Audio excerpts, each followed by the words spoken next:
Bonjour, nouveau jingle, votre junior PHB, panache, humour, bienveillance. Attention, nouveau jingle. Souvenez-vous.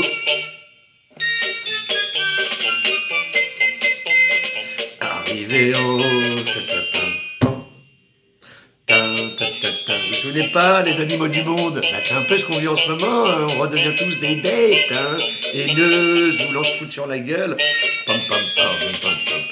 Bon, allez, stop le jingle. Bon, mes chers concitoyens, c'est le bordel, là. Hein. Alors, entre Meyer et l'autre mec de LFI qui se traite de porc à l'Assemblée, déjà, messieurs, tenez-vous, hein, tenez-vous, hein, parce qu'entre les tordus de la LFI qui flirte, plus que flirte avec l'antisémitisme, et monsieur Habib, hein, excuse-moi Meyer, je comprends que tu défends tes corps légionnaires, mais tu es ministre de la République, tu n'es pas ministre de la française, pas de la Knesset.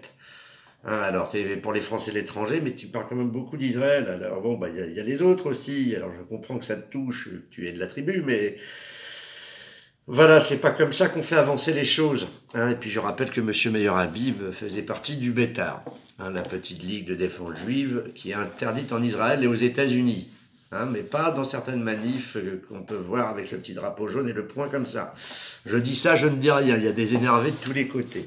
Et comme j'ai dit dans ma dernière émission, vous m'énervez. Bon, alors là, je vois qu'il y a Joe, Olaf et Manu qui disent oui à Vladimir Zelensky pour utiliser leurs armes sur le territoire de Russie. À votre avis, ça va faire quoi avec Vladou? Hein? Je rappelle la tribune de Monsieur Lelouch, je rappelle Monsieur de Villepin, je rappelle Monsieur Védrine, je rappelle Monsieur Chevènement. Bon bah on y va, hier c'était le jour le plus long à la télé. Bah préparez-vous, il y avait le soldat Ryan aussi, pour mettre dans l'ambiance, tout ça. Bon bah là c'est les Européennes, on va avoir le droit encore à Oradour-sur-Glane, que Monsieur Bardella c'est Hitler, que... Bon, bah écoutez, c'est bien, ça vous occupe, hein, mais il y a peut-être d'autres soucis à régler. Hein. Déjà, vos Olympiques, je pense que ça va être sympa avec tout ce qui se passe ces derniers jours. Bon courage les gars, messieurs de la police, nous sommes avec vous. Hein, merci, on sait que vous faites votre possible. Bon courage, messieurs les CRS, bon courage nos militaires, je dis bon courage à nous, Français, et surtout Parisiens, hein, parce qu'on va rigoler. Donc, bon oui, donc les armes qu'on les autorise à tirer, bon, c'est un petit peu... Va-t-en guerre tout ça, hein. Où est la diplomatie? La diplomatie, on discute avec des gens avec qui on n'est pas d'accord. Et surtout avec son ennemi. Si tu discutes avec les cons avec qui tu es d'accord, bon bah t'es une bande de cons, comme disait Audiard, dès que t'es plus de toi, t'es une bande de cons.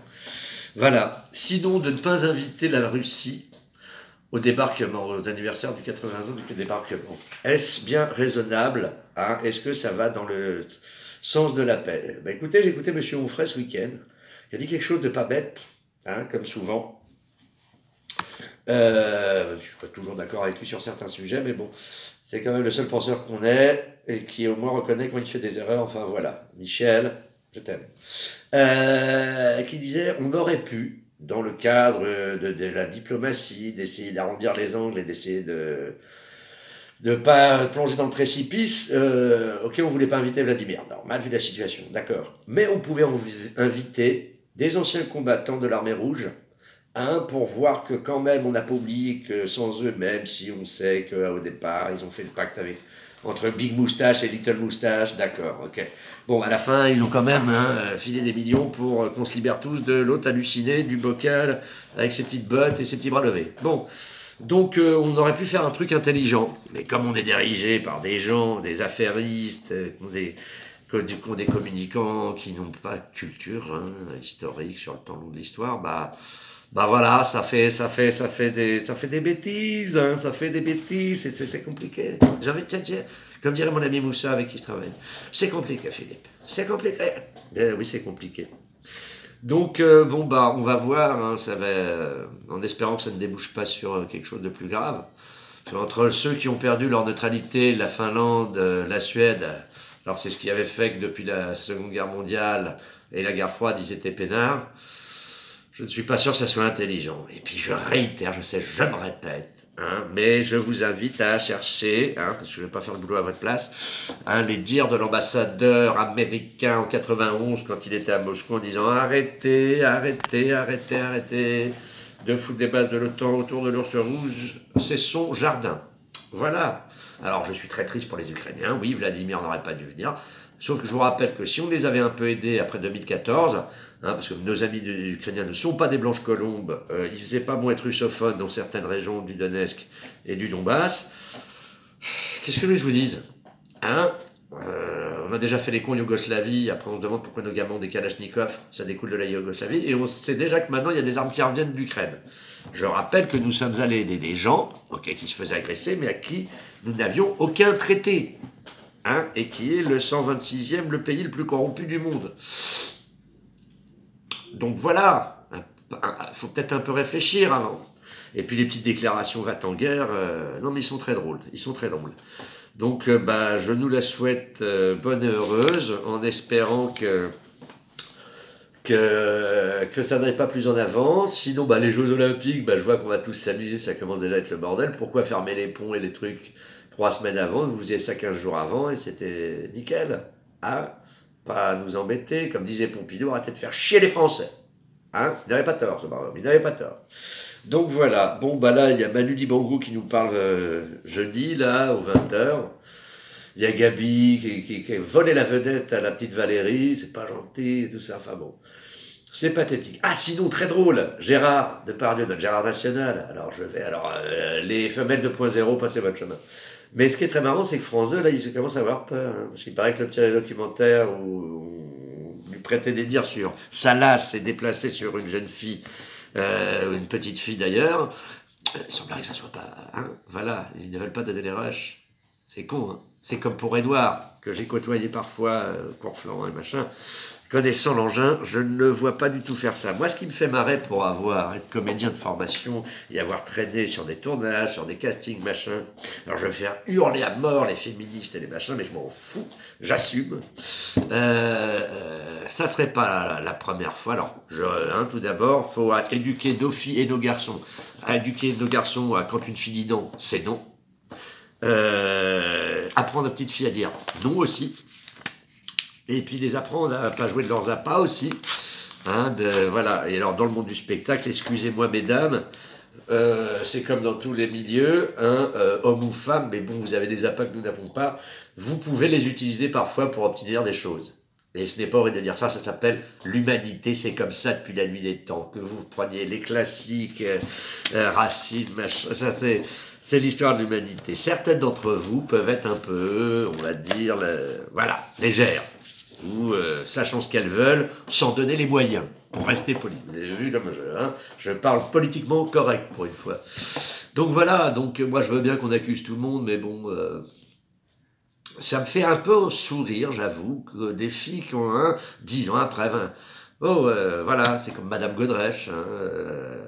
Où étaient les parents de laisser leur fille avec un monsieur plus âgé, si c'était tellement déplacé?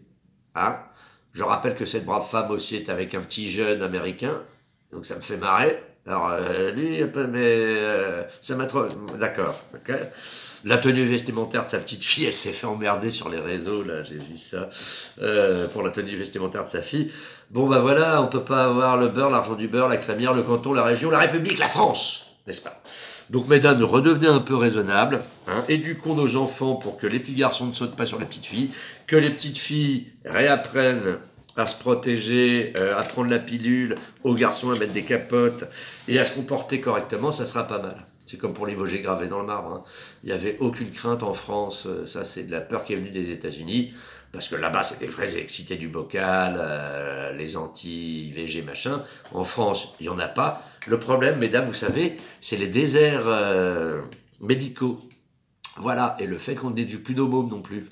Les déserts médicaux, ça n'aide pas non plus pour pouvoir avoir accès à l'IVG, à toutes ces choses-là. Enfin voilà, c'est du sociétal encore quand on ne peut pas faire autre chose, quand on a les mains liées. C'est comme M. Hollande avec son mariage pour tous, qui a créé de l'homophobie à nouveau. Tous mes copains gays qui ont mon âge, c'est-à-dire 50 ans ou plus, je parle pas des jeunes folles, LGBTQ+, oui, ok, d'accord. Et vous tirez une balle dans le pied, voilà. Enfin bon, ça va avec le reste. Sinon, j'ai regardé l'interview de Bibi. Il est trop fort, Bibi. Bibi, même pas peur, même pas mal. Je vous emmerde. Moi, je suis triste pour vous, amis israéliens et gens de confession israélite, parce que vous faites empopaluter par les vôtres. Alors, je ne dis pas qu'il n'y a pas d'entité légitime, ça a toujours existé, malheureusement. On pourrait essayer de le combattre, mais c'est pas en faisant des lois, en machin, c'est en apprenant sur l'autre qu'on apprend à connaître l'autre. Donc, quand on le connaît, on n'en a pas peur et machin. Et puis, il faudrait aussi balayer un peu devant votre porte. Hein. Moi, j'ai lu les 3 livres sacrés. Les 3 ont des trucs dégueulasses sur les autres. Mais vous, quand même, le goïm, il prend cher. Hein. Alors, nous aussi, dans la Bible, vous, amis israélites, vous avez pris cher. Et dans le Coran, tout ça. Hein. Ne mélangeons pas la spiritualité, car tout homme a besoin de spiritualité. C'est pas pourquoi rien que les mecs à la scout, ils ont fait, et fait des petits dessins, et qui regardaient Madame la Lune. Voilà. Mais là, les gars, ok, le Hamas, saloperie, c'est... là, rien à redire là-dessus, c'est des fanatiques, des porcs.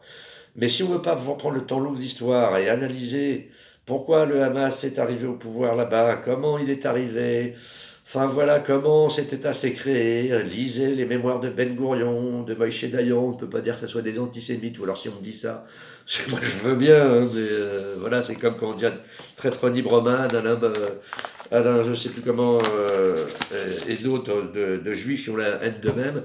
Non, c'est des juifs intelligents et qui se rendent compte que là, vous allez dans le mur, les gars. Moi, c'est pour vous. Hein. Moi, je ne suis pas de votre obédience. Je suis chrétien, je suis français, donc voilà. Mais ça m'attriste. Et puis en plus, ça m'embête parce que ça soit vous ou les copains d'en face, les musulmans, hein, Salomon, Slimane, vous ne seriez pas un peu cousins? Je vous rappelle, vous descendez du même père, Abraham. Hein, voilà. Bon, donc essayez de vous détendre, les gars. Moi, ce que j'aime, c'est que Joe, il propose un plan de paix, et t'as Bibi qui dit oui, mais j'irai quand même jusqu'au bout. Donc plus rien ne les arrête. Comment se créer des ennemis sur 100 ans? C'est pas avec un fusil qu'on combat une idée. Que je ne mets pas dos à dos, bien sûr, parce que le Hamas, hein, mais je rappelle que l'Irgun et tout ça, hein, à l'époque du mandat anglais, eux aussi ont fait des attentats, eux aussi ont fait des atrocités, on a un peu tendance à l'oublier. Alors pas dans les mêmes trucs, pas au nom de l'islam, mais bon, au nom d'autres choses. Tu sais, l'homme peut faire plein de saloperies tout le temps. Enfin voilà, donc je vous salue bien bas, vive la France, vive nous, j'attends de voir Manu et Anne plonger dans la Seine, ça va être rigolo. Je vous embrasse, soyez forts, n'oubliez pas, du panache, de l'humour, de la bienveillance, et puis de la hauteur, et voilà. Voilà, et je vous invite à regarder les dernières interviews sur Elucide Média, sur un ancien journaliste de confession israélite, franco-israélien, qui parle de ce qu'il connaît. Hein, très intéressant, très intéressant, très intéressant. C'est comme sur Thinkerview, Ronnie Broman et Alain Bauer, pas Alain Bauer, ça c'est le criminologue. Enfin bon, regardez, il y a 2 émissions très intéressantes à voir, bon, 3 heures l'une et 2h30 l'autre, mais c'était très intéressant, et puis des gens qui sont honnêtes intellectuellement et avec de la hauteur. Hein, ça aide, en ces temps un petit peu foufou. Hein. Allez, salut les copains.